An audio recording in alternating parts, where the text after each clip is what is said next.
there has been a lot of discussion about whether or not the United States should accept refugees from Syria following the news that one of the attackers here in Paris slipped into this country posing as a refugee from Syria. 28 governors now across the United States say they don't want Syrian refugees in their state.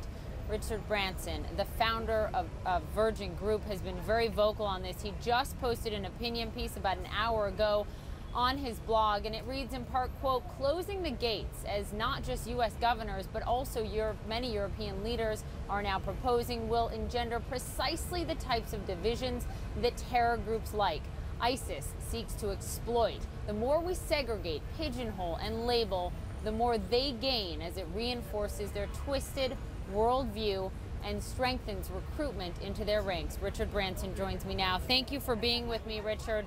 And just about 2 hours ago, we heard from House Speaker Paul Ryan asking for a pause to be placed on the Syrian refugee program as President Obama wants to bring 10,000 more refugees into this country. Why is that the wrong answer, in your opinion?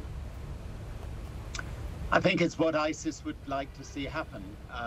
America has built itself on refugees, on helping people like the Jewish people when there was the horrors of the Second World War. And now I believe that they should help the Syrian people, almost all of whom have had the most ghastly time, and they desperately need places to live. And it's through these refugees that settlements that America has become great, and it mustn't stop just because of one incident in Paris.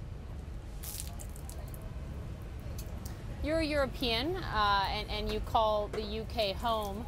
We've seen what has happened, the threat of ISIS even greater for many European nations than for the United States. Are you concerned at all? Look, I think everybody should be concerned. I mean, I think there are some positive things that have come out of last week, if you can say anything positive has come out.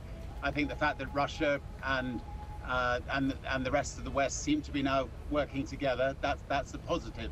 But it's been a horrendous week.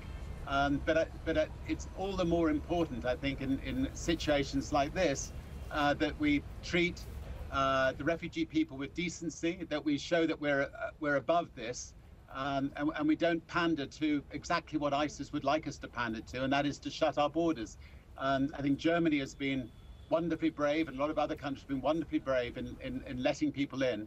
And I see America as a brave country, and I find it, very, very sad to see governors like Governor Bobby Jindal, of Louisiana, who was a refugee himself, trying to stop refugees coming in. 99.99999% of them all are absolutely fine, maybe even 100% are fine. And we don't punish hundreds of thousands of people for the deeds of one person. Right.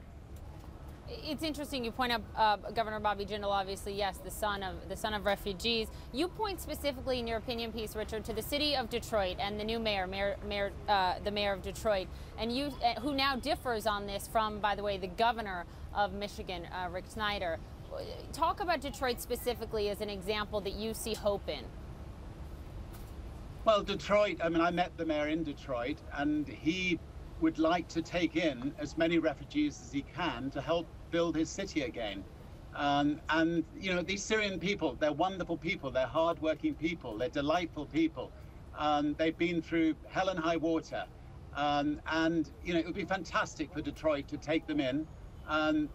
Germany's economy will benefit enormously from the 1 million refugees they've taken in 3 or 4 years' time.